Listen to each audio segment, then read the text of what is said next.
ঘুম থেকে উঠে আমি দরজা খুলিনি, তখনও বাড়ির ভেতরেই ছিলাম, ব্রাশ করছিলাম। আর ব্রাশ করে যেই দরজাটা খুলেছি জল আনতে যাব ভেবে, ওই রকম এখানে অনেকগুলো হনুমান এসে বসে আছে। আমি তো ভয়ে আঁতকে উঠেছি, যেহেতু কলপাড়েই বসে আছে ওরা, সেজন্য আমি আর বাইরে যাইনি, দরজাটা লাগিয়ে দিয়েছি। তো দেখো, যেদিন হনুমানের দল আসে একেবারে সারি সারি দিয়ে হনুমানের দলগুলো চলে আসে। সেদিন সকালে একবার আসে, বিকালে একবার আসে, জানো, খুব মুশকিল। যাই হোক, শুভ সকাল আমার সকল বন্ধুদের। আশা করছি তোমরা সবাই খুব ভালো আছো। আমিও তোমাদের ভালোবাসার আশীর্বাদে অনেকটা ভালো আছি। দেখতেই পাচ্ছ কতগুলো ফুল তুলে নিয়েছি আমি। আর ফুলগুলো না এরকমভাবে ধুলে একটুও নষ্ট হয় না। তো আমি এক বালতি জলে ফুলগুলো ফেলে দিয়েছি। আর এত সুন্দর লাগছে ফুলগুলো দেখতে, কি বলবো।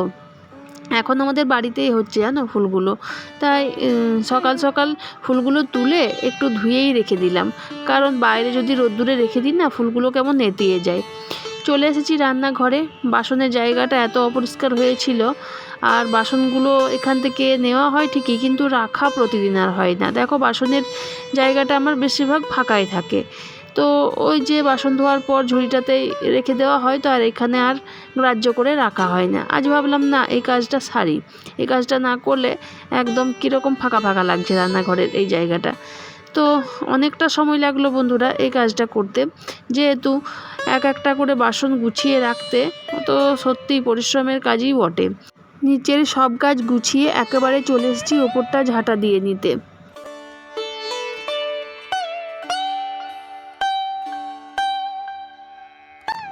একবার দুবার কি মনে হয় বলো তো, আমার একটা, জানো, মেয়ে থাকলে খুব ভালো হতো।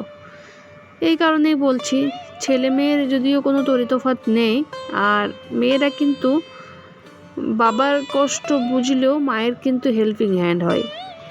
আর ছেলেরা মায়ের কষ্ট বুঝলেও কিন্তু কিছু করে উঠতে পারে না। তো একবার দুবার মনে হয় যে আমার একটা মেয়ে থাকলেই ভালো হতো। কারণ এই যে দেখো ছেলের রুমটা, এটা তো প্রায় দিনই আমাকে পরিষ্কার করতে হয়। ও কোনো দিন পরিষ্কার করে না, আর এলোমেলোভাবে জিনিস চারিদিকে ছড়িয়ে ছিটিয়ে রাখে।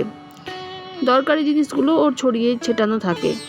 তাহলে বলো, সবসময় কি আর আমি পেরে উঠি? নিচের এত কাজ থাকে, ওপরের যদি এগুলো আমাকে সবসময় করতে হয়, তাহলে তো মুশকিল ব্যাপার আছে। তো সেজন্যই কথাটা বললাম যে মেয়ে থাকলে হয়তো নিজের রুমটা নিজে কমসে কম পরিষ্কার করে রাখতো। বলো, কথাটা কিছু ভুল বললাম? তোমরাই বলো। যাই হোক, এখন যখন নেই তো দুঃখ করে আর কোনো লাভ নেই, আমাকেই করতে হবে। সব কিছু পরিষ্কার করে গুছিয়ে টুছিয়ে চলে এসেছি ঠাকুরের কাছে।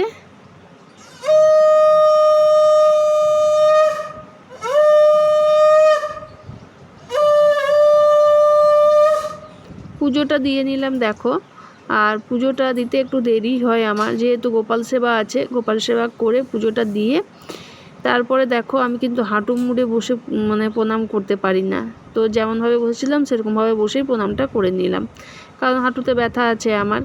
আর রান্নার জন্য আজকে হয়েছে তোমার, বেশি কিছু করিনি। পটলের সবজি হয়েছে, আলু পোস্ত হয়েছে, ডাল হয়েছে। আর ভাবলাম যে তাহলে একটুখানি গরম গরম বড়া ভাজবো, যেহেতু আমার তো নিরামিষ, আমাদের বাড়ি সবারই নিরামিষ, আমি খাই বলে। তো সেজন্য একটু পটলের বড়া ভাজবো। পটলের বড়া সেদিনে মা যখন এসেছিল তখন বলেছিল যে হ্যাঁ পটল দিয়ে হয় খুব সুন্দর। তো পটলগুলো ঝিরিঝিরি করে কেটে একটু নুন, হলুদ, লঙ্কা, তারপরে গরম মশলা, সব যা মশলা আছে একটু দিয়ে বেসনের মধ্যে ভালো করে ফেটিয়ে এই বড়াটা করা হয়। খেতেও সুস্বাদু হয়, ভালোও লাগে খেতে। তো বিকেলের দিকে একেবারে আমার তো খাওয়া দাওয়ার তোমাদের সাথে দেখাইনি। বিকেলের দিকে মা যখন বললো আমাকে যে বেদানাটা এনেছিলাম, তো সেটা একটু আমাকে রস করে দে, মা এরকম চিবোতে পারে না। তো সেজন্য দেখো তারই জোর কদমে তোড়জোড় চলছে বেদানার রস বার করার জন্য। সেজন্য বেদানার বীজগুলো একদিকে বাটিতে নিয়ে নিচ্ছি, আর এভাবেই আমি রস করে থাকি। তো এখন রস করার যে মেশিনটা আছে, তো সেটা আছে, কিন্তু ওটা তো অনেক টাইম লাগে। আর এটাতে জানো, অনেকগুলো একসাথে নিয়ে একটা ন্যাকড়ার মধ্যে, পরিষ্কার ন্যাকড়ার মধ্যে চেপে চেপে রসটা বের করে দিলে তাড়াতাড়ি সুবিধা হয় আর কি। তো চলো মাকে এবার দিয়ে আসি। সন্ধেবেলায় একেবারে তো মায়ের বিছানাটা পরিষ্কার করে ঝেড়ে দিয়েছি, একটুখানি বাইরে বেরোলো, বাইরে মানে উঠোনে বেরোলো, যেহেতু এখন খুব দুর্বল শরীরটা, উঠতে পারছে না। আর মা জানো তোমাদের সাথে কথা বলবো বলছিল, তো পাচ্ছে না, বলবো বলছিল, তো দেখি কোনো একদিন তোমাদের সাথে কথা বলাবো। তো মায়ের রুমটা পরিষ্কার করে ঝাঁটা দিয়ে নিচ্ছি, এ তো খুব নোংরা বেরোচ্ছে, এটা এখন সন্ধেবেলা। তো চলো বন্ধুরা, এবার সন্ধে দেবো, তো আমি তো সন্ধ্যের আগে ঝাঁটা দিয়ে নিলাম, সন্ধ্যের পরে আর ঝাঁটা দেবো না।